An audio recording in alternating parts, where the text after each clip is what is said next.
Okay, hello, welcome everyone. It's just so great to see you all, and it's so great to see Parliament Hall here filled up and just the kind of buzz in there and just being all together here for this talk. My name is Mike Simpson, and I'm lecturer in the School of Geography and Sustainable Development here at St. Andrews, and I'll try to make this really quick because I know you're not all here to listen to me speak, but I think first of all, just welcome. Just really great to see you, and just a few quick thanks are in order. First of all, thank you to Claire Forbes and Helen Oles and Colin Cameron. They did a lot of the kind of really indispensable kind of behind the scenes work and organizing to make today possible. And also to Grant Sandman, he literally came out of retirement to make these beautiful posters for us to advertise and promote the event, which, part of the reason why we I think got such great turnout here today. So thanks to all of them, and to our head of school, Dan Clayton. I saw him walking around here. Oh, it looks like, there he is. Yeah, Dan founded the Neil Smith Lecture back in 2013 and has organized it and coordinated it every year since then, until he became our head of school this year and passed it on. But yeah, we wouldn't, again, be here for this lecture if it wasn't for all those years of Dan's organizing and efforts to make this lecture possible. Neil Smith, of course, he's really just an intellectual giant of radical human geography. His impact in many subfields of human geography, including political and economic geography, urban geography, political ecology. I think but also certainly extending far beyond geography itself into adjacent disciplines.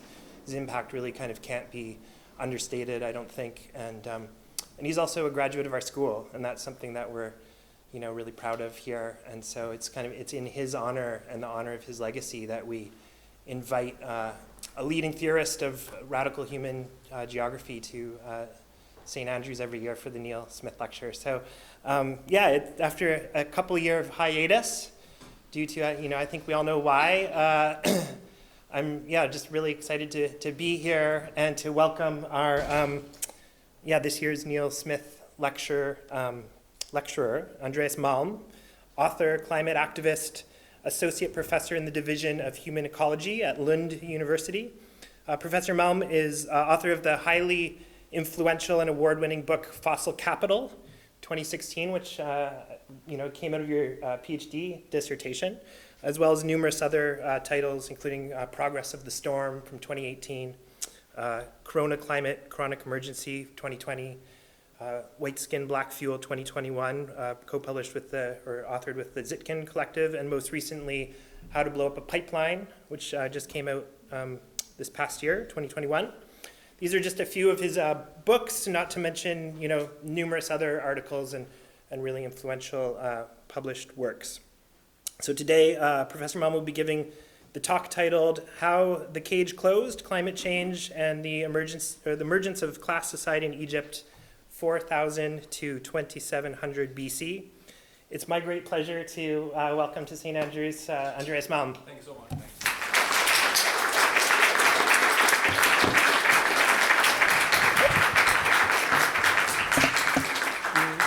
Thanks so much. I'm truly deeply honored to stand here today, and I want to extend my sincerest gratitude to Michael and Dan and the other comrades who have organized this event, and of course thank all of you for coming here this afternoon.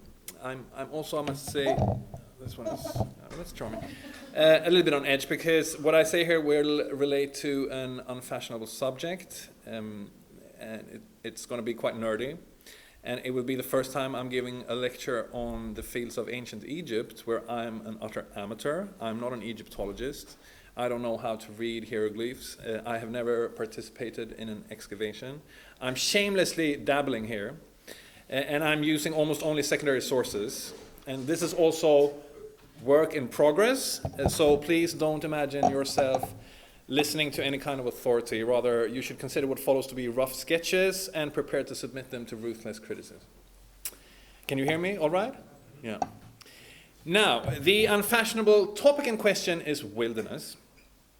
I've sketched my basic views of it in another context in a lecture I gave almost exactly 5 years ago, later published in Historical Materialism, so I won't take up time to rehash them here. Let me just say that over the past half decade, I've been fascinated by how subaltern groups in history have gone into the wild and used it as a space for survival and freedom and resistance. I began by developing an obsession with the Maroons, slaves who ran off from the plantations to live in swamps or forests or mountains at a safe distance from the whips and the dogs, and often using these bases to stage attacks on the slave masters.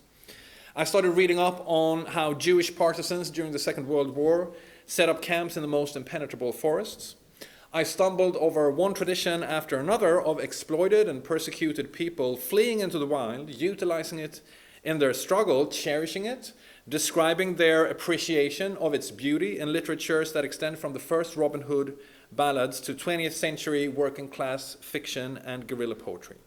And so this has now become a ballooning project of history writing that threatens to spill into thousands of pages. There is so much material to retrieve. And in this project, I have been inspired by some lines from Neil Smith. Let me see if this works. Yeah, it does. It works.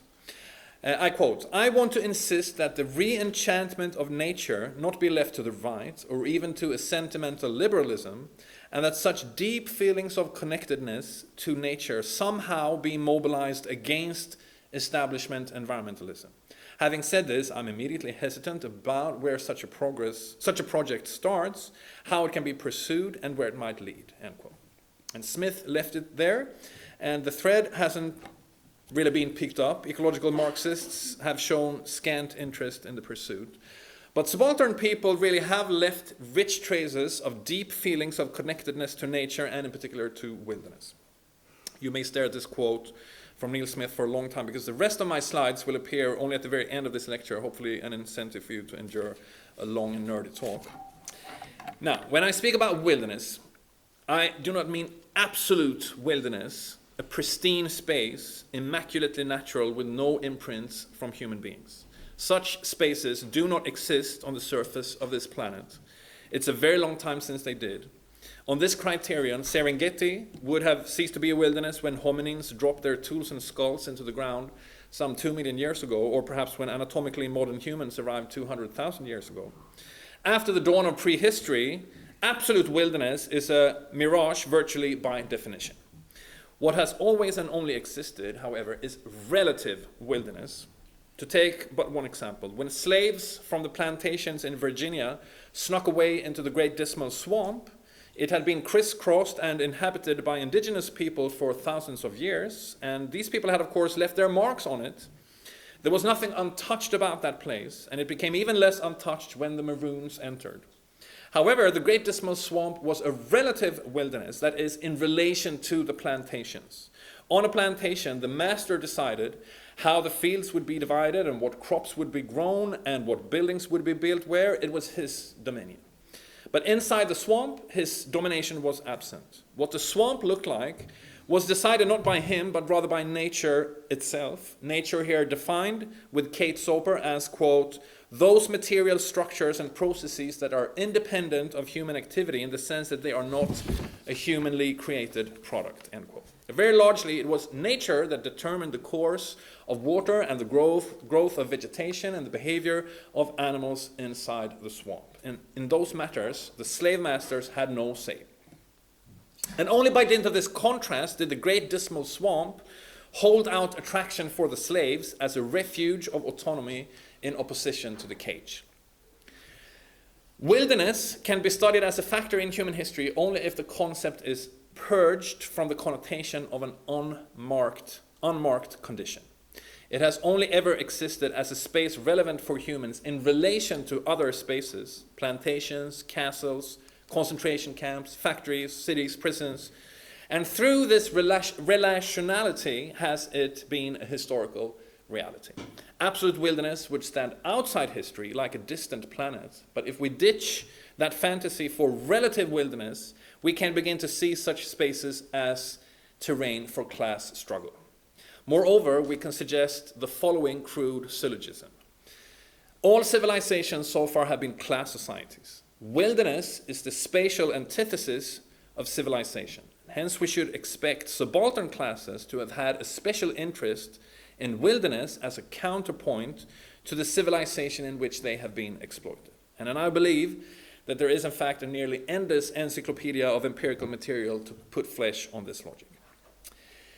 As I got lost ever deeper in this forest, before long I ended up in the land of Egypt, which I have a long-standing interest in, and there is of course no more canonical story of subalterns crying out for the wild than the Exodus story.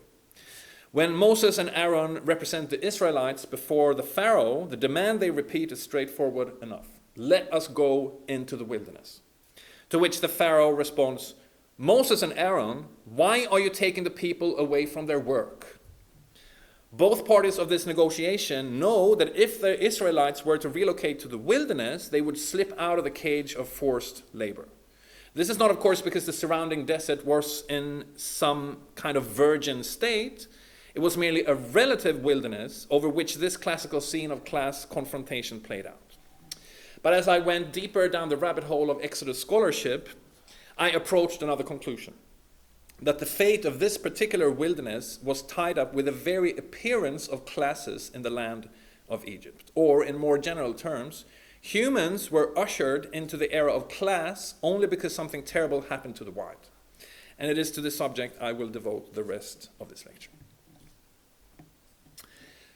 Before civilization, humans lived without classes. Exploitation is a fate people tend to avoid when they can, and they were adept at doing so for a very long time. More precisely, for some 195,000 years of anatomically modern human life on Earth. The systematic exploitation of one class by another commenced a little more than 5,000 years ago. To slightly adapt an observation from Walter Benjamin's thesis on history, we can then say that if we liken the lifespan of humans so far to a 24-hour day, humans stayed clear of the cage of class society for more than 23 hours. Only during the last hour did we end up inside it. Until then, there were no distinct segments of populations living off the labor of others. And it so happened that this time of classlessness was also the time when people lived in and off the wild. Hunter-gatherers or foragers are still defined as those who, quote, live mainly on wild resources, end quote. These are words from The Dawn of Everything, A New History of Humanity by David Graeber and David Wengrow, a book that has exercised a hypnotic influence on readers since it appeared 1 year ago, and is likely to dominate discussions on early human history for years to come. And I will have to engage with it at several points this afternoon. Has anyone read The Dawn of Everything? A few hands. Okay, so some of you know this book. More of you should read it. It's important, although I have serious disagreements with it. Yeah. How should such a society be characterized? One without classes, whose material substratum is wild nature.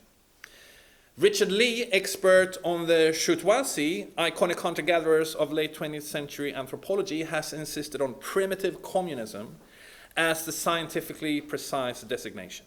It's associated with Marx and Engels, although they never use this exact phrase. It doesn't hinge on fidelity to their politics. The primitive communist past and the revolutionary communist future, Lee affirms, are two quite different creatures, and the reality of the former in no way depends on our acceptance or non-acceptance of the latter, end quote. On the view of Lee and his colleagues, primitive communism is defined by the reproduction of individuals through access to a wild nature treated as a communal good. Here, no class of people was set apart by relying on another class to do the work on the land. No transfer of surplus was built into property relations. All members of a foraging group were rather guaranteed a share of the yield of the land, a portion of the means of subsistence that wildly grew in or passed through the area. Obviously, I'm simplifying a massive body of scholarship here. Some hunter-gatherer bands were fiercely egalitarian. Among them were, of course, the Chutoisi, started again in their waning days by James Sussman in his Affluence Without Abundance, The Disappearing World of the Bushman from 2017, a work that stands on the shoulders of Lee and confirms his account.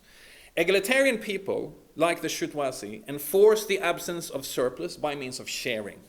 If one hunter downed a particularly large animal, he would be obliged to share the meat with everyone else. He would not be permitted to monopolize the carcass for his own use, or that of his closest circle, since this would open the gates to domination of some by others. Sussman specifies the central logic, I quote, A sudden surplus of the most valued of all foods tested the cohesion of communities otherwise bound together by the common experience of having just enough. For in surpluses, as Choutouasi understood all too well, lay the roots of power and control. As a result, hunters took particular care in distributing meat strictly along customary lines. End quote. Now, there were also hunter-gatherers who did not abide by egalitarian norms, but rather allowed inequality to develop, and these groups are given much emphasis in The Dawn of Everything. Graeber and Wengrow argue that the discovery of inequalities among hunter-gatherers is novel and revolutionary, overturning the old schools such as that of Lee and Sussman. But this, I think, can be doubted. Archaeologists have long dug up signs of inequality where hunter-gatherers once lived. Lavish cemeteries for chiefs, valuables entombed with children, spacious and crammed dwellings next to each other, even indicators of slavery. The picture of hunter-gatherers as uniformly and perfectly equal lost whatever credibility it had quite some time ago. As for the old school, Lee has always been quick to acknowledge the less salutary aspects of life, even in the most egalitarian bands, a degree of oppression of women, raids and blood feuds ending with the capture or death of the unfortunate, but he would still make room for them within the analytical category of primitive communism. Graeber and Wengrow used their catalogue of findings to not only dismiss that category and declare property relations insignificant, but also to contend that questions about the origins of inequality and even the state are pointless. These things have always been with us. The result, I think, is a fair amount of confusion. Some of it can be cleared up if we cleave to the distinction between inequality and exploitation. Imagine three men who go fishing together. One of them brings up a fantastic haul, the others do nothing, but the lucky one divides his fish in 3 equal portions. The exact same thing happens for the next 6 days until on the 7th, the roles are reversed and the other men make the good catches. They likewise share what they've got so that everyone ends his day full and satisfied regardless of individual performance. This is the egalitarian scenario. Now, imagine that one of the 3 is a better fisher than the others, consistently hauls in more fish over many consecutive days and keeps everything for himself, leaving the others half hungry. This is a form of inequality. Finally, imagine that one of the men somehow manages to get the other 2 to do all the fishing, resting in the shade or even staying at home, while they are hard at work casting the rods and nets out in the river.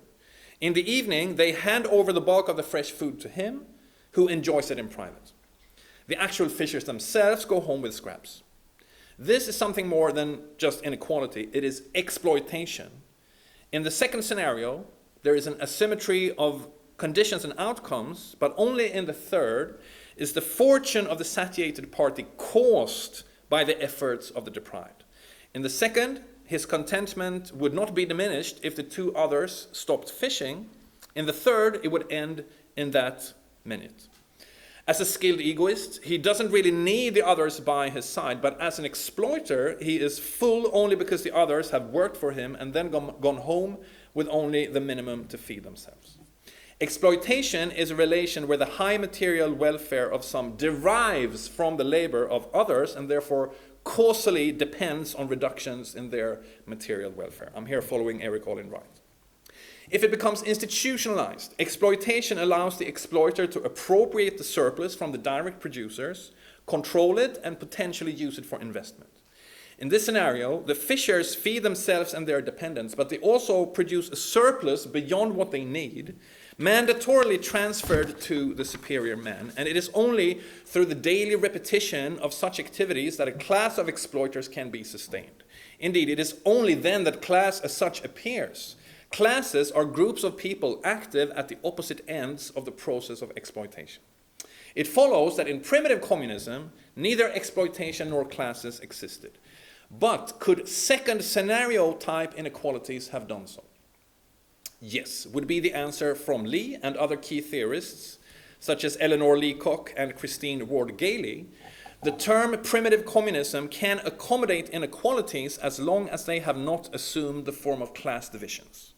These scholars would say that non-egalitarian, stratified hunter-gatherer societies were unstable, transitional forms halfway into a different mode, outliers straining against the limits of primitive communism, but they would cross the threshold only when the appropriation of surplus was firmly in place. Until that point, there was that gray zone anthropologists and archaeologists have filled with concepts such as ranked society, chiefdom, big men, complex hunter-gatherers. We may hazard another distinction. A society where the leveling mechanisms for maintaining equality are in full force, we shall call baseline primitive communism. A society where some or all of these leveling mechanisms have broken down so that inequalities can develop, we shall call degenerated primitive communism. That term, of course, is a twist on the Trotskyist theory of the Soviet Union as a degenerated worker state, but following Lee, the two are quite different creatures, and the reality of degenerated primitive communism in no way depends on fidelity to the Fourth International. The point is simply that the basics of one mode of production may remain in place even as all sorts of iniquities and excrescences develop until it flips into something completely or qualitatively different. Primitive communism, on this view, was a capacious mode with enormous temporal depth and situational and conjunctural variety. But it had a way of pulling back from the brink of class society. If such a society began to emerge, the degeneration had gone very far indeed, and at that point, primitive communism would be renewed and returned towards the baseline, or it would make the fateful leap. Such a scheme is not in contradiction with any of the data Graeber and Wengrow pile up. It can easily survive their objections to the analytical apparatus here defended, objections which in my view are remarkably feeble. Indeed, Graeber and Wengrow themselves often come close to recognizing the essentials of this scheme. It implies that primitive communism possessed an inner tendency to reproduce itself, either by taking down presumptive tyrants, or if these had begun or even come far in coalescing into something like a ruling class, pulling the rug from under them. How did this happen? By people running away, in short. The pivotal mechanism was mobility in space. Let's look at the egalitarian bands first. If any leader became too uppity and high-handed for some other members, they could just split off, join another band, or set up their own. Overbearing inequality could not develop because those at the bottom, or supposedly to become at the bottom, were free to live and belong elsewhere. From Inuits paddling away from imperious bosses to Hadja voting with their feet, this procedure has been observed ethnographically in countless of cases. At a closer look, furthermore, the guarantee appears to have been mobility in wild spaces.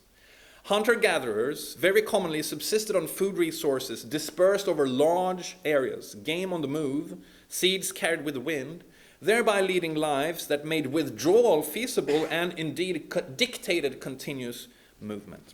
But some hunter-gatherers were sedentary, and some experimented with farming, some became hooked on it, some even developed something like a state.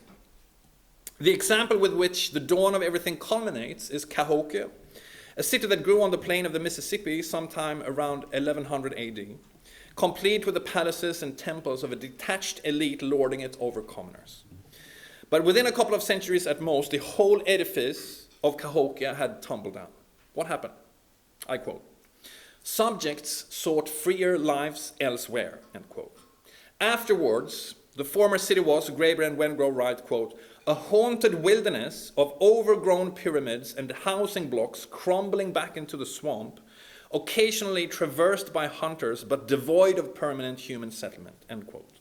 A triumphant invasion of relative wilderness, as it were. And the presence of that type of space was the precondition for the fall of Cahokia. I quote again, "In this part of North America, there were extensive stretches of uninhabited territory, so it was not difficult for groups simply to relocate. What we would now call social movements often took the form of quite literal physical movements," end quote. By the early 18th century, petty kingdoms of the Cahokia type had vanished from the American South, and the people reverted to hunting, fishing, gathering in bands close to the baseline. This is a textbook example of the kind of backsliding, or depending on your values, renaissance that primitive communism kept generating until the last hour of the human day. If the inhabitants of Cahokia briefly lived under something beginning to resemble a class society, they quickly became uncomfortable and took off. They could do this because they had access to territory that was not so much uninhabited as it was wild, and a very important proviso, as we shall see, biologically productive, filled with animals and plants ripe for foraging. Primitive communism perpetuated itself by maintaining open access to landscapes of biologically productive wild nature. It hinged on that exit point. As long as it was open, structures of exploitation could not solidify. If the cage began to fall into place, people could slip out of it and back into the wild, and that wild might take over a place like Cahokia, and the cage would not close. Primitive communism, thus understood, was a self-sustaining mode of production only some great force could shatter. In Egypt, as we shall soon see, hunter-gatherers lived close to the baseline until 4000 BC. But around 2700 BC, there arose the Old Kingdom, the first of the three so-called kingdoms of the mature pharaonic era. In that era, society was ordered very much like a pyramid. At the bottom were the 80 to 90% of the population who performed the actual labor. Above them hovered a well-oiled bureaucracy that collected tribute in kind, stored it in warehouses, and supervised its distribution. All nodes of the state had their determined functions in this machinery for pumping out surplus. Scribes undertook zealous bookkeeping so that every asset of the direct producers, cattle, pigs, trees, flax, fowl, fish, became liable for taxation, channeled towards workshops and depots, and ultimately the royal court itself. Pharaonic society stood out for its extreme verticality. It ran towards one single apex. The surplus was pumped in the direction of the monarch himself, the ruling class, constituted by participation in that nationwide process. Cereals, more precisely emmer wheat and barley, were the staples of the economy, and peasants normally had to relinquish half or more of what they produced, amounting to an average rate of exploitation no lower than 100%. How was that transfer conducted? One text from the New Kingdom lifts the curtain, I quote. "The scribe has moored at the riverbank. He reckons the tax with the attendants bearing staffs and rods of palm. They say, 'Give the grain.' There is none. They beat the peasant vigorously. He is bound and cast into a well. They beat him, drowning his head first, while his wife is bound in his presence. His children are manacled. His neighbors have abandoned them and fled. Their grain is gathered." End quote. Similar measures were applied for the extraction of corvée labor, farmers pulled from their fields and forced to quarry stones, clear canals, wage war, join mining expeditions, or build pyramids and temples. Violence was the general method for surplus appropriation. Pharaonic Egypt thereby became the very picture of the tributary mode of production, a term first coined by the Egyptian Marxist Samir Amin and later developed by John Holden and others, denoting a type of class society where surplus was pumped by means of an apparatus for extra economic coercion. Such coercion was often wrapped up in customs and laws that rendered the act routine, but actual physical harm could always be activated with a wave of a hand. Unlike in a certain other mode of production, namely the one that we live in, the violent apparatus didn't wait in the wings while capitalists extracted surplus. The exploitation happened in the very moment when its agents moored at the riverbank. The ruling class could not have any existence apart from this apparatus, but must be at one with it, organizing the face-to-face encounter with the direct producers, trusting in the staffs and rods of palm to do their work. The form that apparatus took in Egypt was, of course, a state, namely the first centralized nation-state in history, a divine kingship, or in the terminology used here, a tributary state. I'm here following some of the most brilliant Egyptologists working today, such as Juan Carlos Moreno Garcia and Marcelo Campaño.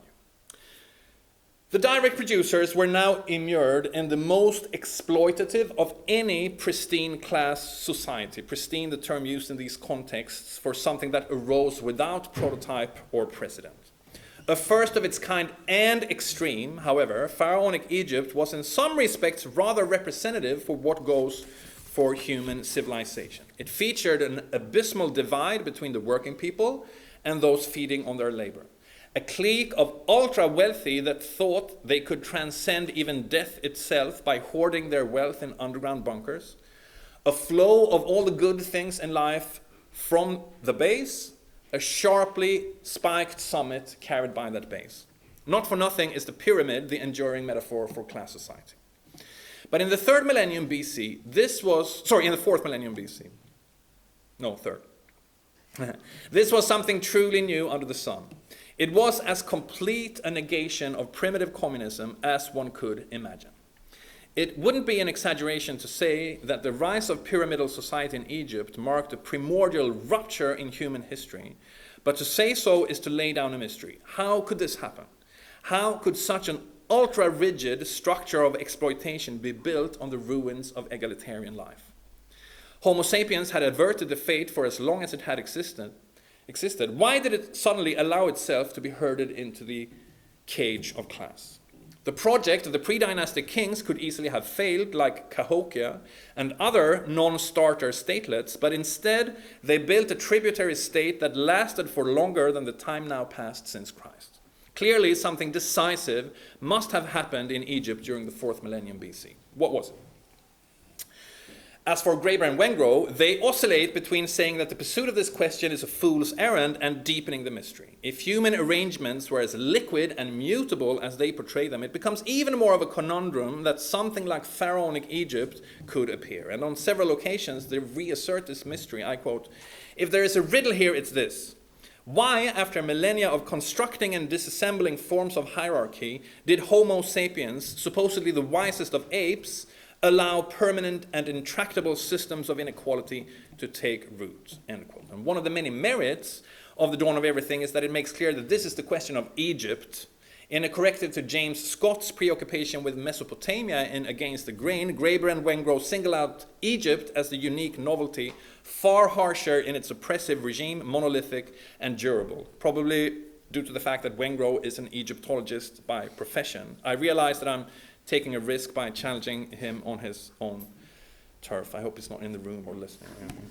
But I do think that The Dawn of Everything sets itself up for answering the question of how Egypt came to be, only to respond with a big, empty anticlimax. We shall see.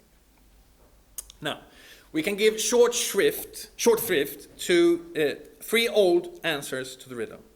Short shrift.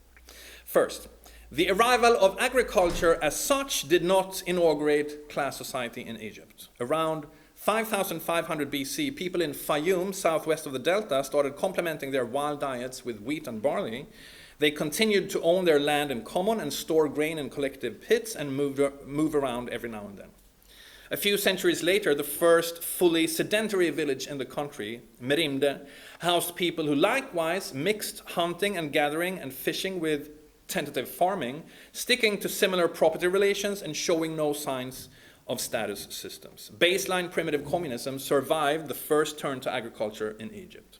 It was not on these sites that class showed up.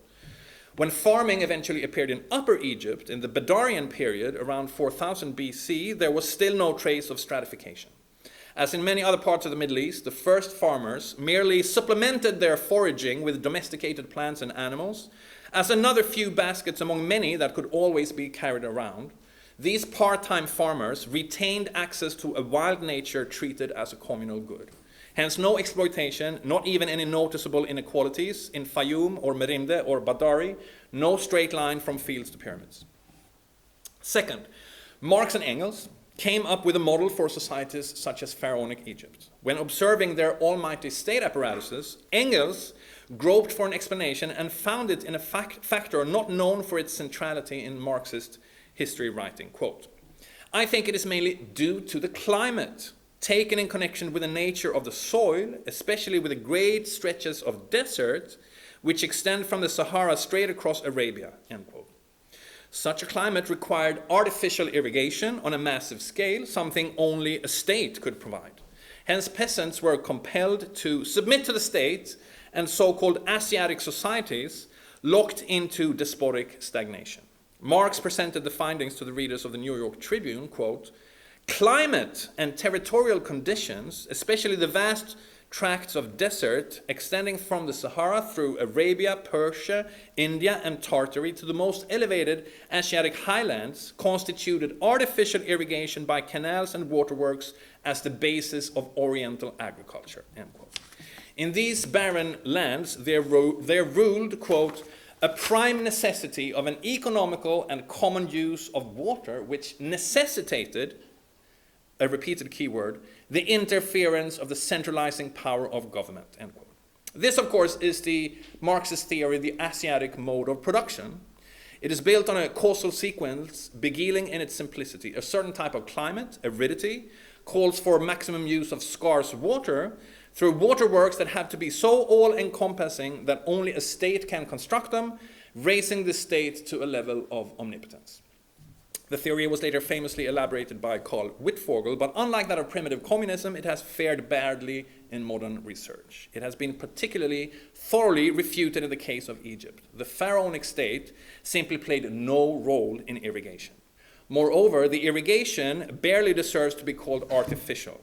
The major canals through which water flowed onto the fields were not man-made, but rather paths cut by the seasonal advances and retreats of the Nile itself. What peasants did was merely to give this natural system a nudge, a little bit of help. They would build dikes to ensure that the water reached the right level and then release it onto the fields through sluices. They would dig ditches and raise dams, but never was there a need for any centralized infrastructure. The state did not allocate water, the Nile did. It was received by the farmers themselves in coordination with their neighbors in local basins. They danced with the river according to its own rhythm. And the basic module of society was the peasant household, self-sufficient in grains, vegetables, fruit, and other essential goods. And these households could have continued to feed themselves and only themselves in autonomy. Contrary to the theory of the Asiatic mode of production, the state didn't supply any productive forces or administrative functions the farmers couldn't do without. There was no technological need for the state, let alone what Marx called a necessity. Rather, the state was utterly superfluous to agriculture as a whole. It moored on the riverbank as an exogenous entity, a parasite purely. Third, Robert Carneiro has advanced an influential theory of circumscription, which says, in brief, the first states emerged in places such as the Nile Valley, which was circumscribed by, in this case, deserts in which no one could live. Once farmers began to cultivate crops along the narrow riverbanks, the population grew.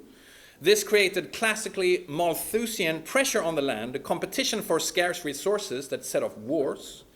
The victors in the wars could subjugate the losers and turn them into a permanent workforce because there was nowhere to run and hide. And here we recognize an affinity with the argument already sketched, but the driver of state formation in Carneiro's theory is population growth, and the empirical problem with it in the case of Egypt is that any Malthusian pressure is conspicuous by its absence. There was never any shortage of farmland in Egypt. Not during the period when the class society took shape, and not during later periods either. This is widely recognized in the literature. None of these three theories receives any support in it, as far as I can tell. Neither productive force determinism nor Malthusianism has any bearing on the transition from primitive communism to a tributary state in Egypt, which serves in a way merely to deepen the mystery so many steps further. A more promising analytical point of departure is that sketched by Michael Mann in the first chapters of The Sources of Social Power, where he wrestles precisely with the question of how civilizations with classes and states could possibly arise. Accepting the evidence from scholars of hunter-gatherers, he affirms that power relations never congealed among them because people unhappy with the rise of leaders always had, quote, an escape route, end quote. Against the background of a bottomless history of evasion, the question then becomes, quote, how do people lose control, end quote. And that happened in a very few places. The transition to civilization occurred at only a handful of sites, abruptly and aberrantly, without gradual evolution around the year 3000 BC. The cradles were all along rivers, the Nile being the paradigmatic case. Once people had become dependent on alluvial agriculture, fed by the naturally irrigating and fertilizing flows of the Nile, they had nowhere else to go because all they had around them was the Sahara. They had been trapped. And man calls this a process of caging. While man is a Weberian, we can begin to reformulate his theory in ecological Marxist terms. A class society could only emerge in sites where the escape routes were cut off because of some features in nature. Caging was the process of prospective exploiters using the constraints of a particular ecological setting to establish and preserve their domination. There was no need for them, but if something in the surrounding environment ruled out escape, their parasitism might become impossible to shake off. As Mann recognizes, Egypt is the best case for his theory. Nowhere else was the gradient between the bountiful valley and the unlivable vicinity so steep. Quote, "The Nile fertilized only a narrow trench of land, outside of which virtually no one could live, and so the barrier became almost absolute. In the trench, the uncaged patterns of prehistory were turned upside down," end quote. But formulated thus, the theory has an obvious flaw. It invokes a static geography to explain an explosion. In the sources of social power, the contrasts of the Egyptian landscape are portrayed as constant, always already in place, begging the question of why they induced caging around 3000 BC. Why not 3,000 years later or 30,000 years earlier? And indeed, why at all if the juxtaposition of the river and the desert was a timeless given? Why would anyone set foot inside that cage? Man never hints at an answer, but there is one at hand, and it is here that we must turn to climate change. We now know that the deserts of the Sahara suddenly became one vast green land around 12,500 BC. Because of delicate changes in the Earth's orbit and the tilt of its axis, more solar radiation or insolation started to hit the northern hemisphere in summertime. This moved the intertropical convergence zone, the belt of clouds that encircles the globe, where trade winds from the north and south meet, keeping the land underneath muggy and regularly pouring out torrents. Today, the zone hovers around the equator, but by warming northern land masses, the increase in insolation at the end of the Pleistocene pulled it many hundreds of kilometers to the north, up to the fringes of the Levant. Monsoons conquered the Sahara. The desert vanished. Sand dunes and stony rocks were invaded by tall tropical grass and shrubs and acacia trees and wild grains. Hardwood forests covered the massifs. Lakes formed in the wadis, wetlands swelled in the rainiest seasons, and rivers linked up into inland deltas. Animals were not slow in taking advantage. As though discharged from an ark, hare and gazelle, elephant and giraffe, rhinoceros and oryx occupied the opened niches. The abundance of water attracted crocodiles, hippos, buffaloes, even otters, not to mention, of course, all manner of fish. Today, the bones of such animals crop up in the deserts of Egypt like shipwrecks under the sand. This was the African humid period, and hunter-gatherers fanned out over the green Sahara.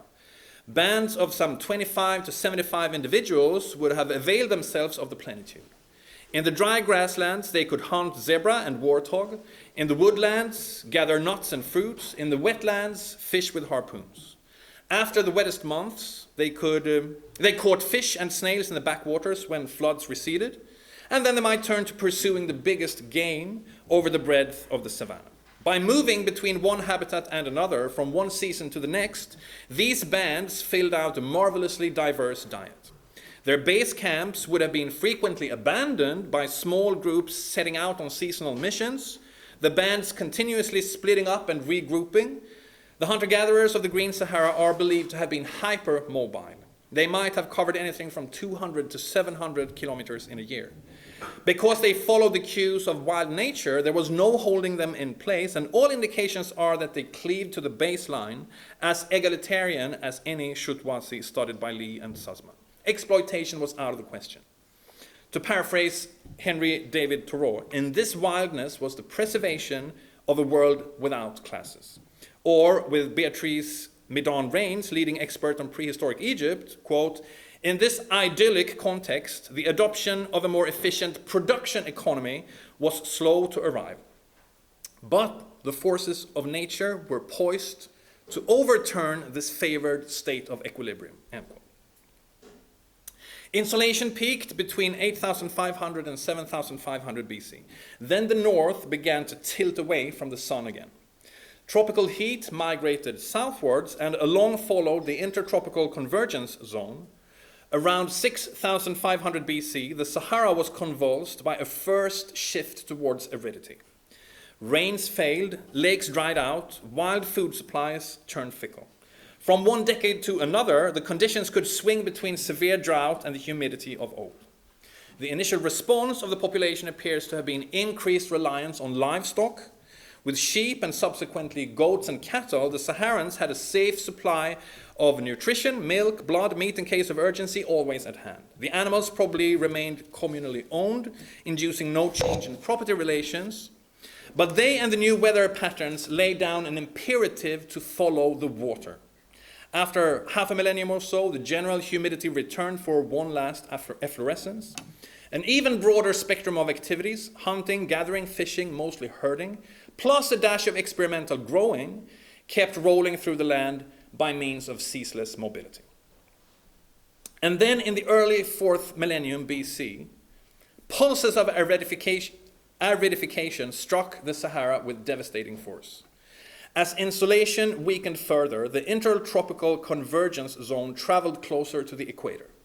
Monsoons absented themselves, sand dunes were mobilized, streams and springs dried out for good.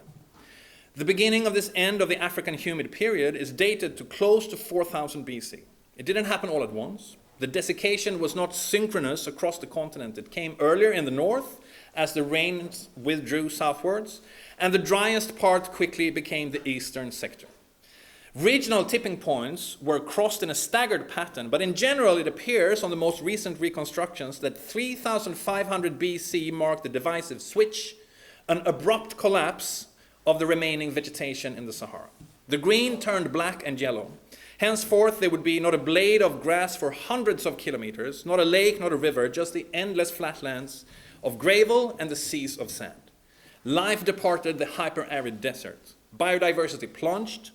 Hunting, gathering, herding became unviable, and people did what they had learned to do over the past couple of millennia, move to some reliable source of water.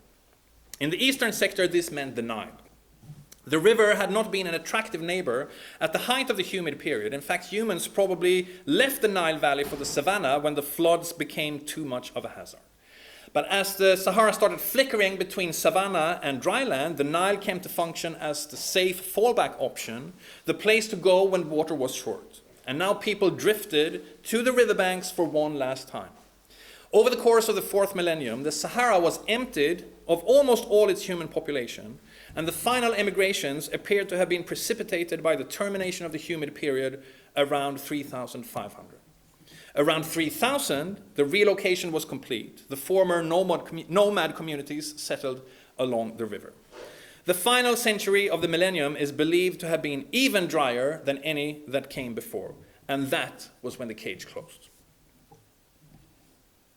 One theory remains to be discarded, that the desertification of the Sahara was the fault of pastoralism.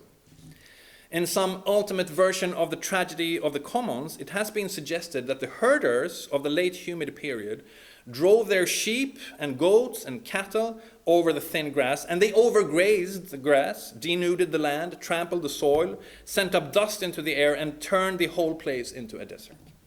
In the 1970s, this theory was propounded by the arch-Malthusian Paul Ehrlich. More recently, in 2019, it was recycled in the journal Geomorphology, where two scholars asserted that this is what must have happened since population growth in the Sahel has been causing desertification in this manner in recent decades.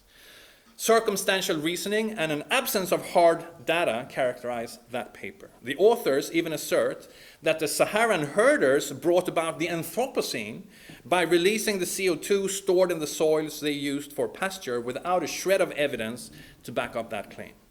In a very different kind of paper that appeared in Nature Communications in 2018, this one filled with rigorously analyzed quantitative evidence, the very opposite is demonstrated. The end of the humid period was exclusively the accomplishment of non-anthropogenic climate change. Furthermore, because pastoralists tend to keep grasslands healthy by moving their livestock around, fertilizing them with dung and urine, making sure grazed areas have time to regenerate, managing their commons in a sustainable fashion, the herders might in fact have delayed desertification by some 500 years, according to this paper. Be that as it may, the main conclusion has overwhelming support in the scientific literature. The desert we now know as the Sahara was the product of nature, of processes independent of human activity, to again quote Soper. This evidently didn't reduce the wildness of the Sahara, but what it did was to eradicate its biological productivity. The erstwhile savanna, now desolate desert, no longer offered escape routes. Climate change destroyed the wild landscape essential for the perpetuation of primitive communism. The cage could close only because the force of nature stripped the exit points of their net primary production, and in hindsight, it seems hard to imagine how class society could have emerged in any other way. The blast could not have come from the forces of civilization, since that presupposes the existence of classes. Hence, the blast must have come from nature itself. If in wildness was the preservation of the world without classes, then the catalyst of class must have been a cataclysmic event in its midst. Perhaps one could imagine volcanoes or asteroid impacts scorching the earth in a similar fashion, but so far in human history, they have not had the same demonstrated potential in this regard as changes in the planetary climate. But this is not merely a logically deduced narrative, it is just what the data accumulated from the Sahara over the past half century or so bears out. Now, before we move on, we must pause and reflect on a problem that this sort of argument inevitably raises, the problem of environmental determinism. The idea that humans, their behaviors, destinies, varying levels of prosperity are determined by factors in the environment, climate in particular, has of course long been a bugbear for progressives, and for good reason. And environmental and climatic determinism was used to justify colonialism. In its more enlightened forms, such as the Marxian theory of the Asiatic mode of production, it was still horribly flawed. Neil Smith, for one, brushed aside the old-fashioned determinism in his discipline as a recycling of, quote, the conventional wisdom that natural geographic conditions determine to a greater or lesser extent the type and location of human activities, end quote. This is from Uneven Development. In political ecology, such anti-determinism has become as hegemonic as the anti-wilderness position. But the maturation of climate science in the 1980s and 90s posed a challenge to it. Smith registered that challenge as an attempted, quote, revival of a bankrupt geographical determinism, end quote. And he had a point. Infused with concerns about global warming, the research now has at its disposal a superabundance of data about climates of the past, and the temptation is evident to explain virtually any quirk in history with changes in the climate. In the past few years, everything from the evolution of blue eyes to the persecution of Jews in the Middle Ages has been attributed to climate, all too often through the cardinal mistake of conflating correlation with causation. Just because an outbreak of pogroms coincided with some extreme weather, it must have been caused by it. This field of studying climate and history is now so extensive and the debate so manifold and heated that we have to leave a sophisticated survey and assessment for another occasion. Suffice it to say that after the rise of civilization, climate shocks can hardly ever be all-powerful determinants of what goes on inside society, because they never hit a society cut in one slab. Every society that receives some shock from the climate is already fractured by conflicts and contradictions within and between classes. To take by one example, the fragmentation of the Old Kingdom around 2200 BC has often been adduced as a primary case of climate-induced collapse. Low Nile levels, it's said, caused the first iteration of the pharaonic state to buckle under its own weight and fall. Now, this story is hotly disputed. First, there is disagreement about the extent of this climatic misfortune, far more so than about the desertification of the Sahara. And second, scholars point to the fact that whatever impact the low Nile might have had, it came in the midst of ongoing tensions within the kingdom, namely between the royal court and its agents on the ground, a centrifugal contradiction characteristic for the tributary mode of production that made local units liable to break away. Generalizing from this case, we might say, insofar as society is a class society, any climate shock will be articulated through class relations, and so climate determinism is false. We might take this to be the classical Marxist objection to it. But it might nevertheless be the case, of course, that climate shocks are causally significant, not almighty, not single or simple determinants, but of great weight. If a superpower invades a country, a lot of different things can happen. There might be surrender, resistance, collaboration, civil war, or any mixture thereof, all depending on how people in the country react. But no one could say that the invasion as such is of no consequence. Moreover, for prehistory, before classes existed, the classical Marxist objection would seem to lose some force. We shall return to this shortly, but first I want to offer a few final comments on Graeber and Wengrow. Their book is an exercise in hostility to environmental determinism. But not only that, it is an exercise in ignoring climate shocks and other environmental factors as in any way pertinent to what's been happening in history. With very few exceptions, they treat nature as a neutral stage on which the human experiment plays out. Nature does not prompt humans to go either this way or that. Humans make their choices wholly on their own.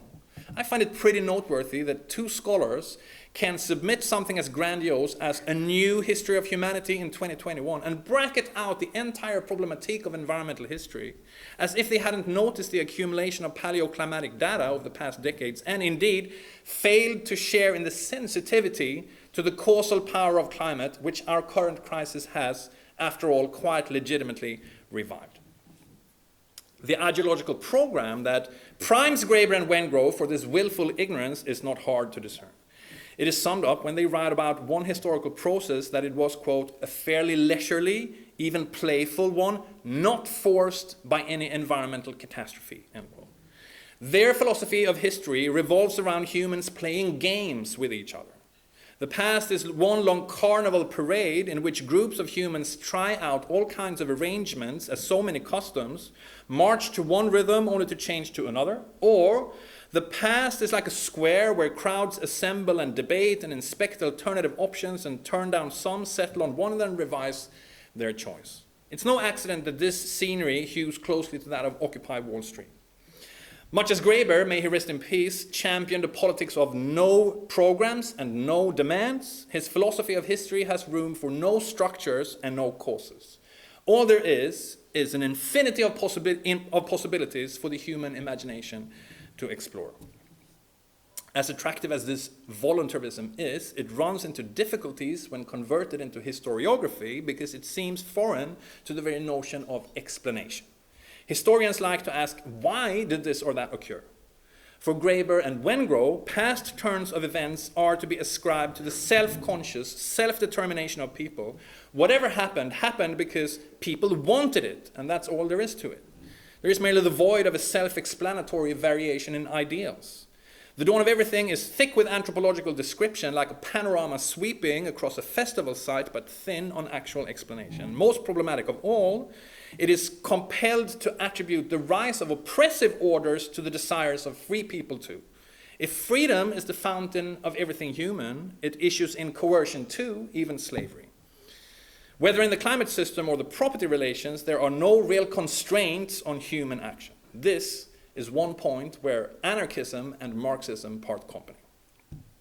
And the weakness of anarcho-voluntarism is no more manifest than when it comes to Egypt. How are Graeber and Wengrow to explain the creation of something as profoundly unfree as pharaonic society? When they reach this critical juncture, they come up with the following. Around 3500 BC, there spread in Egypt a vogue for supplying the dead with bread and beer. This funerary fashion soon swept up the general populace. People got hooked on beer in particular, and this beer was supplied by the new elite. Graeber and Wengrow tell a story of, quote, how an intoxicant could gradually become the lifeblood of an empire, end quote. Because working people so enjoyed getting drunk, they submitted to the apex of the pyramid, performed the most arduous labor, and, quote, afterwards celebrated by mass conviviality, end quote. We may call this the beer theory of class. We can see how it conforms to Graeber and Wengrow's philosophy. This might be the best attempt to provide an explanation for pharaonic Egypt with reference to partying, essentially. But it's flippant. Graeber and Wengrow tell their story to account for the emergence of what they quite rightly call the world's first peasantry, pitted against the first centralized state, and quote, it was not ecological circumstances, but a social requirement to provide bread and beer on ceremonial occasions that allowed such divisions to become entrenched, end quote. Really? Two additional factors serve to underline just how anticlimactic this storytelling is. First, Graeber and Wengrow are, of course, fully aware that mobility in space was the principal obstacle to so-called entrenched divisions. Indeed, they consistently name this as the first primordial liberty. Quote, physically running away from a difficult situation is the most basic element, end quote, a statement repeated throughout the book. As long as that liberty was in place, oppression, or whatever term anarchists like to use, could not develop. Logically, then, Graeber and Wengrow ought to provide an explanation for this decisive turn in history that hinges on the disappearance of said liberty. But they never find one, even though it's there, right in front of their eyes. Second, Graeber and Wengrow pose as the human microphones conveying the sum of the past decades of research about the final 20 millennia or so before Christ, and they surely must have come across the extraordinarily comprehensive evidence for the desertification of the Sahara in the 4th millennium. It is quite hard to miss once you open the books, but taking it on board would puncture the anarcho-voluntarist philosophy of history. Hence, instead, the beer. Now, I make no secret of approaching this episode from the standpoint of ecological Marxism. I even think we should be alert to how the climate shock in question was articulated through the relations that reproduced the prevalent mode of production, even though it had no classes. We have learned from Robert Brenner and others that if there is a transition from one mode to another, it normally happens by people reproducing themselves as they always have done. But due to one novel circumstance or another, for Brenner it was the plague, they veer down a path that take them into new uncharted territory without having had any intentions to go there. And this seems to have been just what happened in late Saharan primitive communism. People had always reproduced themselves by migration, following the sources of sustenance as they moved, and as we have seen, it was this precise mobility that reproduced their classlessness. It is only superficially ironic that this very same mobility led the Saharan diaspora into the trap. They marched into the cage because they stuck to their well-honed principles of survival and what used to be freedom. And in this sense, perhaps a weak sense, the shock of the desertification also produced its results by articulation through the social relations of this most classless society. But these are merely the broad contours. To avoid the error of climate determinism, we must develop a more granular account of the dialectic between climate change and class formation, and we might begin by outlining the basic chronology very roughly. To the left here, the key events in the Sahara. To the right, the division into the cultures of Upper Egypt employed by the archaeologists. I hope you in the back can see as well. Yeah. So we have first the Badarian culture, where baseline primitive communism remained intact. Then Naqada 1A to 2B, where marked inequalities first appeared. Naqada 2C to D, where these inequalities deepened. The circulation of prestige goods accelerated. Craft specialization took off. Naqada 3A to B, the decisive leap into class society with the formation of a tributary state apparatus. Naqada 3C to D, Upper Egypt unified with the Delta into one state under one king, the national borders drawn and closed, and then in 2700, birth of the Old Kingdom. The location where the developments in Upper Egypt played out most intensely was Hierakonpolis, a Greek name meaning city of Horus, Horus being the local deity, a god in the shape of a hawk. Today, this is the village of Kom el-Ahmar, meaning the Red Mound, on whose outskirts are the fields where never-ending excavations take place during the winter season. These pictures are from January. Deep down in Upper Egypt, Hierakonpolis was founded around 4000 BC by Badarian pastoralists who soon also cultivated emmer and barley. The fringes of the valley were initially verdant enough to allow for seasonal pasture and a sprawl of settlements that stretched into what is now the desert. You can perhaps here spot the sharp line between valley and desert, so emblematic for the modern geography of Egypt.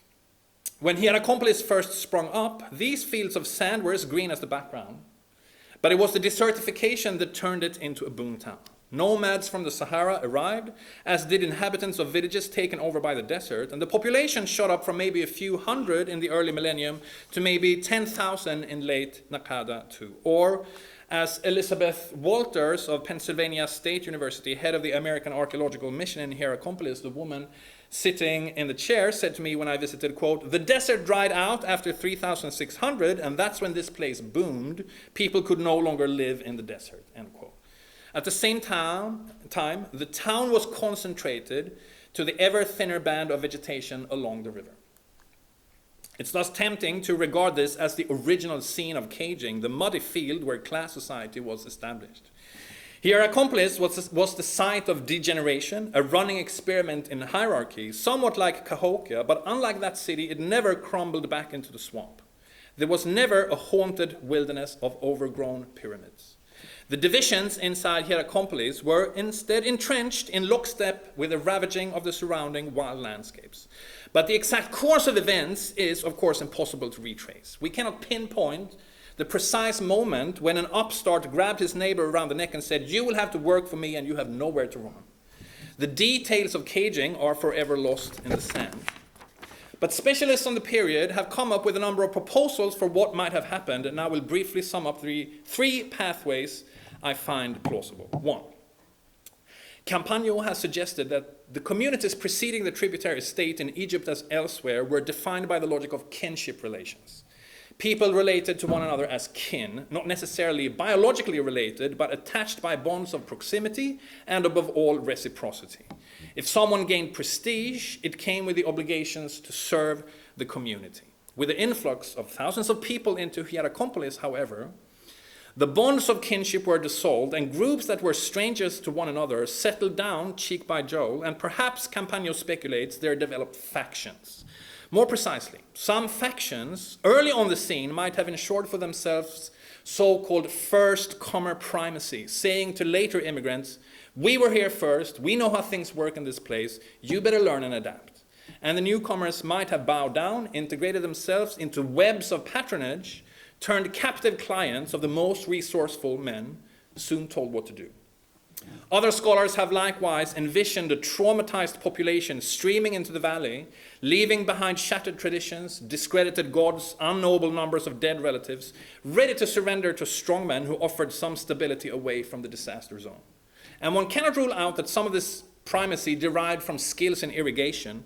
People who had lived for a time in Hierakonpolis might have known how best to deal with the river and use that knowledge to pin down subordinates. For those who emerged from the desert, farming was no longer one option among many. 2. The noblemen of Hierakonpolis seem to have ascended from pre-class elite status into a fully fledged ruling class sometime after 3500 BC. But how? We might imagine that the earliest winners in the lottery of farming and other subsistence practices, those who caught the biggest fish, figuratively speaking, wished to set themselves apart from the rest. And they seem to have done so by collecting prestige goods, bifacial knives, decorated clay vessels, exotic items of gold or ivory or lapis lazuli brought from afar, and yes, jars of beer, goods that would adorn the living but also follow them into the graves. This was prestige without and before the capacity to extract surplus by coercion. But to pile up these goods, the highest ranked denizens of Hierakonpolis would need a food surplus, if nothing else than to feed the potters and brewers and other professional craftsmen and women supplying their stores.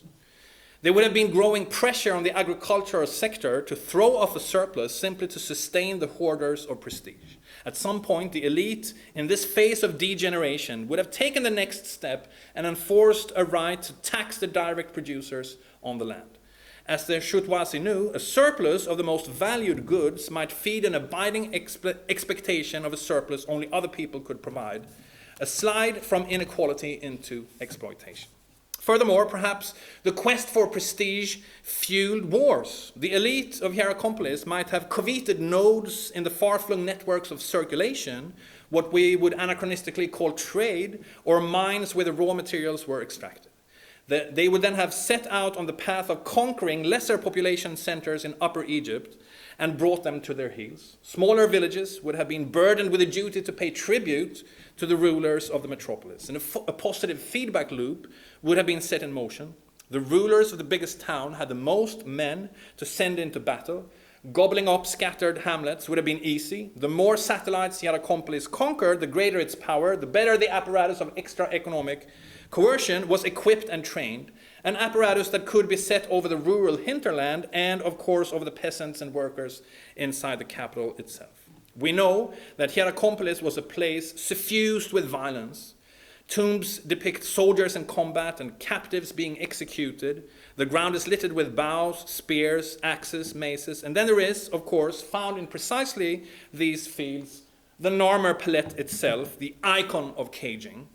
Hierakonpolis was an incubator for extra economic coercion, a town where the quest for prestige eventually made it all the way into the tributary state. Third, one shouldn't discount the element of ideology. Patricia Perry has showed that the early Nakada elite was in charge of a ceremonial center, a kind of courtyard or arena in which charismatic animals from the dying savannah were lassoed, wrestled down, and slaughtered. Spectacular exhibitions of the domination of wild nature. These ceremonies also included handing out some beer, normally the prerogative of the rich. Crucially, they were timed to the arrival of the Nile floods, the season when the water in the river rose. These were inundation festivals arranged to conjure the water onto the fields. The spiritual leaders of Hierakonpolis would have positioned themselves as the harbingers of the substance everyone needed, and none more so than the refugees from the desert. And here, Perry argues, lay the appeal to the masses. People were drawn to these shows because they promised water in an increasingly arid land, and some might have bought the idea that the elite could direct the forces of nature, and they might have been prepared to offer up their own goods in exchange for the blessing of inundations, putting peer pressure on others to do so as well. And so, along one more pathway, inequalities would have hardened into exploitation. I'm soon done. Some scholars who ponder this moment cannot resist the impulse to find a need for the pharaonic ruling class. Douglas Brewer writes that with the relocation of the population from the Sahara to the Nile, quote, local leaders emerged in response to the need for administrative decisions, such as how much surplus food should be stored for times of need. Desertification created a need for community organization through a centralized government, end quote. In a high-profile sweep over the field of climate history, just published in Environmental Research Letters, we read, quote, archaeologists and paleoscientists have tied the gradual emergence of pharaonic Egypt to the desertification of northern Africa, which inspired pastoral communities to migrate to the Nile. Indeed, some centralized political systems developed because they were able to better coordinate responses to climatic perturbations, end quote. But there's no evidence, not even a moderately believable speculation, that the pharaonic state was the optimal arrangement in some neutral sense for responding to climatic perturbations. What we see here is, to follow Smith, the revival of a bankrupt functionalism, the idea that a ruling class exists because it fulfills some useful function, that if Egypt was bestowed with exploiters, it must be because they were in one way or another required for society to operate, the premise of the theory of the Asiatic mode of production. Paradoxically, this functionalism shares with anarcho-voluntarism the implicit belief that people must have wanted, in some sense or another, their new superiors. The alternative, as far as I can see, the only logically available way out, if we wish to avoid the impasses of climate determinism, functionalism, and anarcho-voluntarism, is to posit a lead role for what is known as aggrandizers. An aggrandizer does not feel comfortable with equality. He aggressively pursues his own self-interest. He seeks to become larger than others, larger than life. He is prepared to manipulate and deceive and ride roughshod over his neighbors. He will stop at nothing unless he is in fact stopped. Whether he succeeds depends on the resistance the community can put up. As Brian Hayden has argued most forcefully, any shift away from what we have here called baseline primitive communism must have occurred on the initiative of aggrandizers. The question then becomes whether conditions allowed for such a kind of individuals, which of course exist in all societies, to have their way. That was not the case in most places, from Namibia to Mississippi, but it was the case in Egypt. As Catherine Bard, another expert on pharaonic state formation, succinctly puts it, quote, "There must have been individual agents who seized the opportunity for control," end quote. On its own, the shock of desertification could have achieved nothing. It could have been turned into a foundation for the cage only by highly motivated aggrandizers. And through the three pathways we have sketched, capturing incomers from the desert as subordinate clients, turning the town into a center for violent coercion, posing as the heralds of water, the aggrandizers would have maneuvered through the drier climate to their own advantage. If the pharaonic state was not the direct product of that climate, not an adaptation to it, not built for the sober or intoxicated benefit of the people as a whole, if it was a class project from its moment of conception, then we must postulate that the instigators acted on predispositions not generally associated with virtue, more so with evil. This might sound un-Marxist. It is not. Engels would have been on board with this argument. He and Marx are rumored to have entertained the brightest view of human nature, but in The Origin of the Family, Private Property and the State, he appeals to something more akin to evil when explaining the rise of civilization. This thing, civilization, achieved things of which private communism, quote, was not even remotely capable, but it achieved them by setting in motion the lowest instincts and passions in man and developing them at the expense of all his other abilities. From its first day to this, sheer greed was the driving spirit of civilization. The lowest interests, base greed, brutal appetites, sordid avarice, selfish robbery of the commonwealth inaugurated the new civilized class society. It is by the vilest means, theft, violence, fraud, treason, that the old classless society is undermined and overthrown, end quote. Character traits and behavioral patterns of this kind are not, of course, universal to humanity, but they must have been, more or less by definition, disproportionately salient in the class that came to rule it. Marx and Engels then, I'm now rounding off.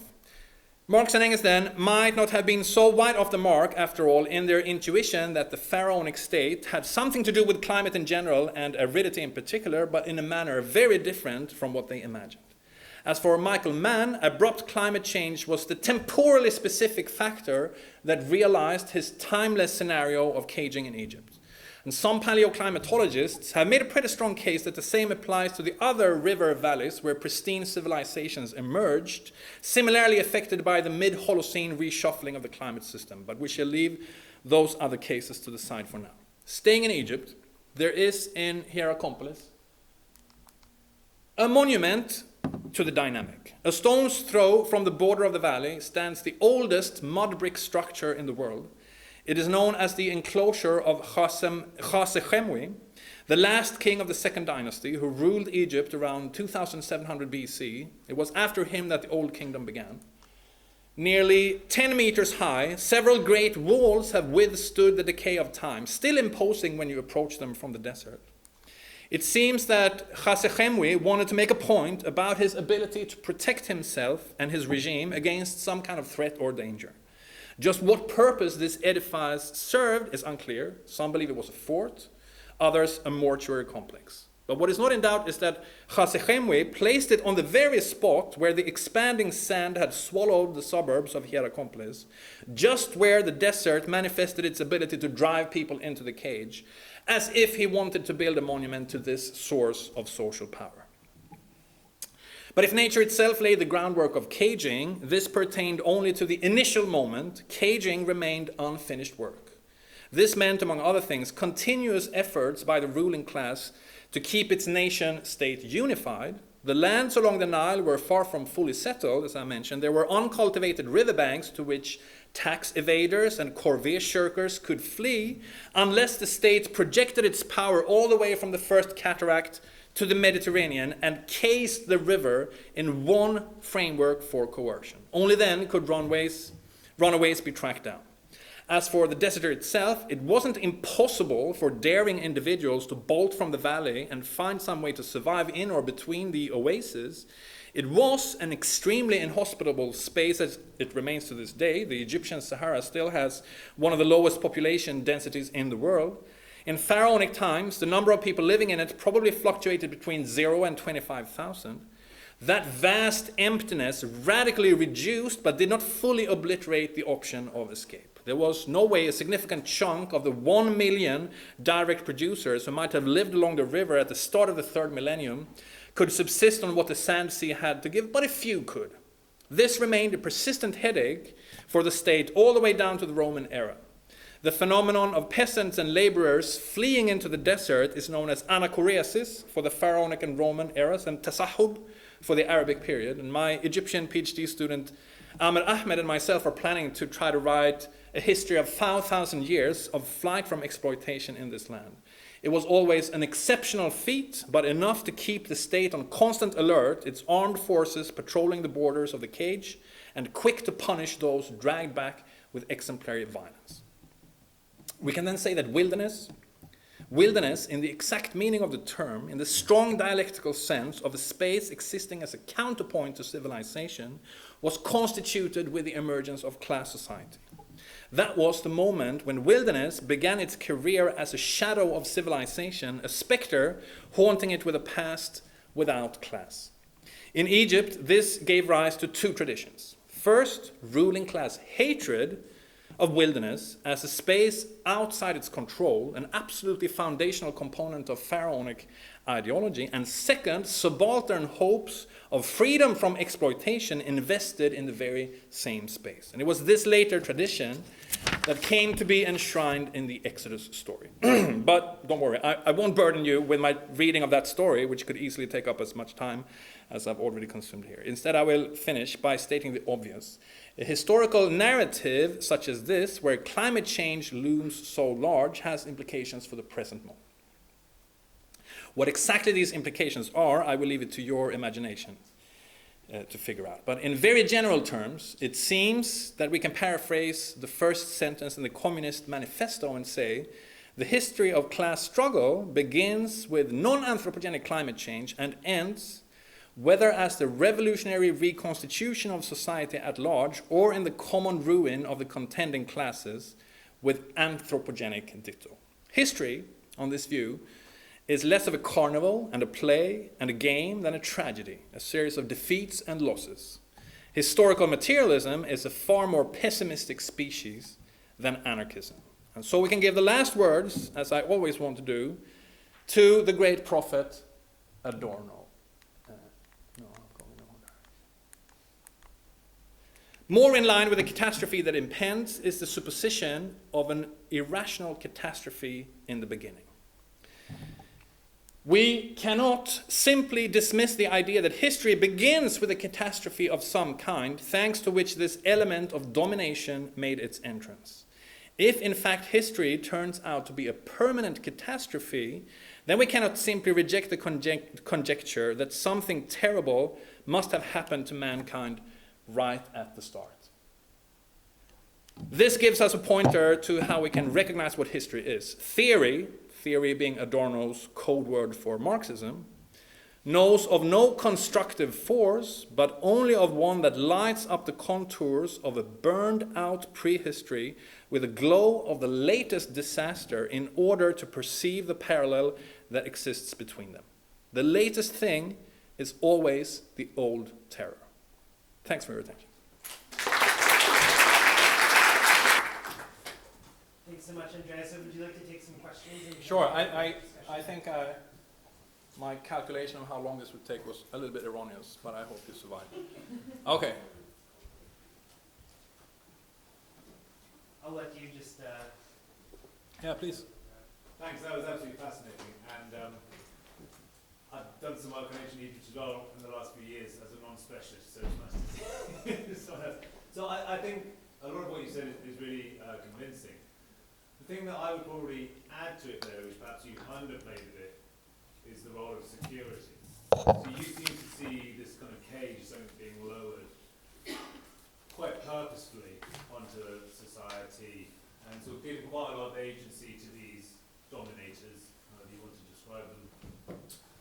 But I would tend to, I think that's right, but I would also tend to sort of emphasise more the willingness in which people also build walls, particularly in a period of diminishing resources, and this idea of immigration, and actually people building walls quite deliberately, not only because perhaps they may be under threat, if they're producing surplus as agriculturalists, they then become a target for other non-agriculturists or other communities, but also just simply as, through what might term xenophobia, is not quite accurate here, but I think that this idea of a state creating an apparatus where it can dominate and produce class is much more complex perhaps than just the factors that you've set out. And actually people, I guess it's more Hobbesian sense, right, that people are willing to sacrifice a certain degree of liberty in order to provide greater security. And that's, and especially with Egyptian mythology and ideology, as you say, there's this just terror of the wilderness, right, of the sherd and the Asiatics, descending from the wilderness, the idea of the god Set, against Osiris. There's this idea that you have to protect what you have, and those early micro structures, as I said, in many ways these are as much evidence of fortifications as anything else. Sure. So I just wonder what you thought. No, I get your point. It's a good point, but the question here would be, okay, if the need for security is important in the rise of a structure of this kind, what insecurity was so pressing at that point in time that it attracted people to submit to pharaonic authority? What were they so afraid of? What would that have been? They weren't submitting immediately to pharaonic, they were submitting to local authority, right? Yeah. And that then got subsumed into pharaonic authority. Mm. So I would say that they were afraid about diminishing resources and competition.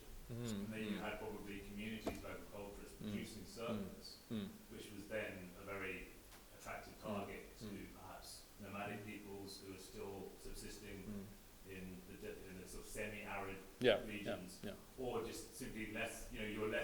Your fisherman who's not quite as good decides that he's going to nick some fish off the person who's better at fishing. It's something as simple as that, right?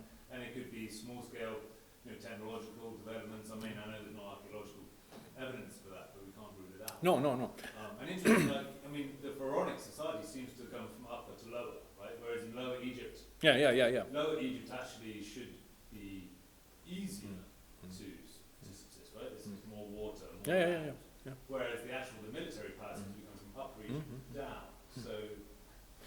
No, I think there is certainly an important element of truth in this, and you can easily make the case that when the process of state formation began in Upper Egypt, and you had Hierakonpolis fighting it out with these other centers, Abydos and Nakada, and there were different proto-states emerging in Upper Egypt. There was probably violent conflict between them, and in a situation of generalized violence, obviously you get an interest in having a powerful patron who can shield you with a wall or something like that. That it's very similar to the feudal revolution with the collapse of the Carolingian Empire in Europe, that you had all these proliferating wars between small feudal lords, petty lords, and peasants might perhaps feel a modicum of security if they were attached to a strong castle and therefore submitted to the will of the lord. Yes, there is that element to it, I think. And there's also another important element at the level of ideology, where when people moved into the river valley and became farmers, animals did the same. So you had animal migrations, wild animals that had previously lived in the Sahara, filling up the valley with a lot of animals that could be quite dangerous to farmers. There's a history, of course, of anyone who's tried to work as a farmer to cultivate some land, know that you constantly have to fight off wild nature to be able to subsist on your land. And that primes the peasantry throughout history to a kind of anti-wilderness ideology, in the sense that the wild is our enemy, very practically and pragmatically when we're farming, and therefore we see some point in these spectacles of fighting wild nature that the emerging elite in Hierakonpolis pulled off. That argument can be made. But for pharaonic ideology, I think one of the more remarkable things, and particularly about ancient Egyptian religion is that it has no room for ordinary people.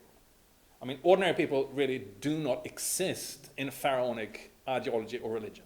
And this whole thing about the fear of chaos is completely a ruling class ideology for its own consumption. It's not meant for ordinary people, which is one of the really big things that divide ancient Egyptian religion from Judaism and Christianity and Islam that came later, is that all of these three religions speak to everyone, to every member of all classes, and have in them various hopes for the unfortunate that you will potentially become free through your God. That doesn't exist in pharaonic ideology. It's completely a dominant class thing.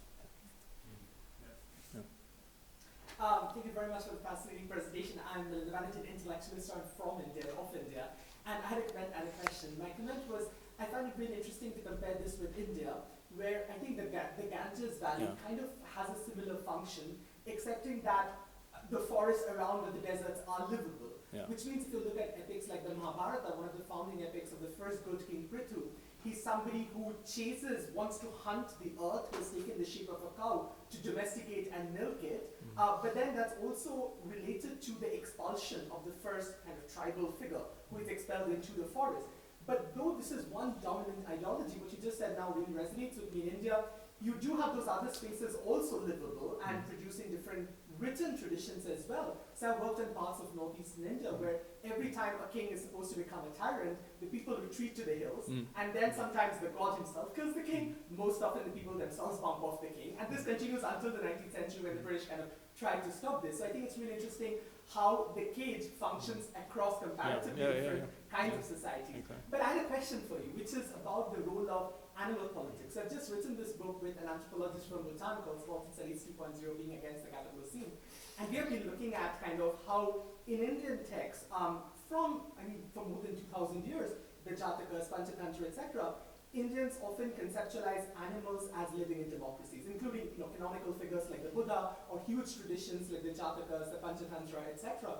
And I'm just thinking now, maybe the conceptualization of, and sometimes often animal democracy seen until the 20th century as something which critiques human state. So people kind of use animal democracy to both comment about critiquing human monarchization, but it's also reflection on actual democracy. At the moment, we're writing a book where we're also working with biological research about this. And I'm wondering how, you hinted at this a little bit kind of with the wild animals coming in as well. Is the history of, James Scott, etc., I've talked a little about this, but I would be curious about your view. Are changing modes of animal politics from more polycentric animal polities, more animal democracy, kind of in wilderness settings, to more kind of monarchic polities? For example, in South Asia, often all the male cattle are castrated and one kind of uncastrated cattle is expelled to seen as the king of the herd.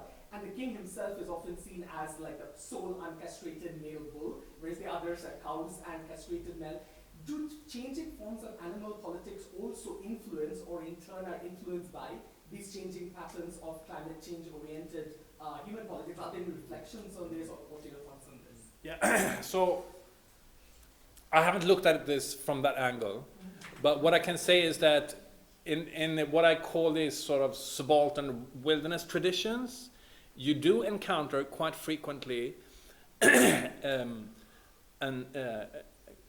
aesthetic appreciation of wild animals and an identification with wild animals. Occasionally along the lines like that, I'm hiding here in the forest, I'm persecuted, and I'm hanging out with the animals here, and I'm enjoying it, and I feel persecuted like them, and things like that. But in Egypt, you don't have that. In the early moment, it comes for the first time with the monastic wilderness tradition in Egypt, when you have the desert fathers and mothers going off into the wild, and there's this whole cultural tradition developing of them being in communion with some of the wild animals, and inviting even dangerous scorpions into whatever dwellings they had, and things like that. But in older writings, including the Exodus itself, you don't find any aesthetic appreciation of wilderness. It's a negative space that is filled with hope just because it's the absolute negation, or rather the relative negation, of pharaonic society. And that's, I think, has to do with the biological makeup of the deserts.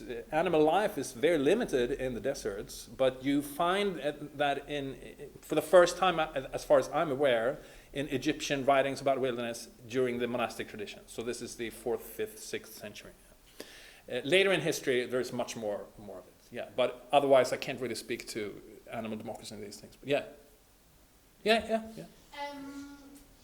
so how does your work on Egypt kind of inform your activism? So I was just thinking about, how does thinking about us being in a cage, or kind of complexity around the way different strands came together to get everyone in the cage, does that help you to kind of think about getting out?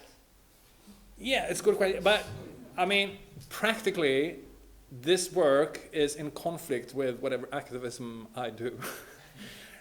In a very hands-on matter. I geeked out on this in the spring of 2018, but when we had a very extreme summer in Sweden in 2018, I told my publisher that I can't justify for myself geeking out on ancient Egypt when the world is burning, so I'm going to put that on the side and write another book. And that became a book called How to Blow Up a Pipeline. And I wish that I could focus on this stuff because I find it so fun. I mean, I'm the kind of history nerd that enjoys this for its own sake, purely, more or less, as a scholarly enterprise. But I'm constantly distracted from doing this by having to do things related to what's going on right now. You see what I mean? So I perceive a conflict between activism and this kind of research. But of course, when you do research and you identify yourself as some kind of an, I don't know, activist, scholar, or whatever, and you have a deep political commitment, the research that you do is, I mean, it's conceived as having some kind of at least intellectual relation to your present concerns. And one of the main concerns here is, of course, that we are losing so many valuable things with the climate crisis. And this is not the most important one, clearly. But the loss of wild spaces, which is caused not only by global heating, of course, but by, I mean, deforestation and land use is the main driver of the destruction of whatever relatively wild spaces are left, that means that in the end there's only the cage. Someone said, I don't remember who it was, if there's nothing wild left, there's only the cage. And that is largely, I think, the direction of history, and it fits very well with Adorno's philosophy of history, that we are ending up in total domination. In a society where there are no ways out, and the history of the many sequences of destroyed wilderness, I think, is part of that history.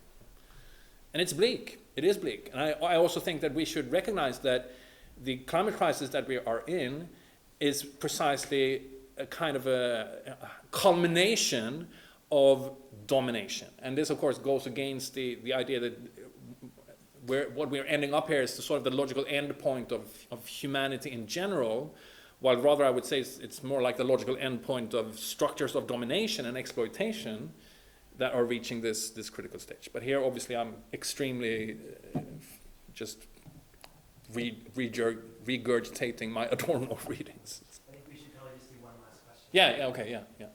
I was just wondering, and following on from that, I was a big fan of your book about war communism in the 21st century, coronavirus.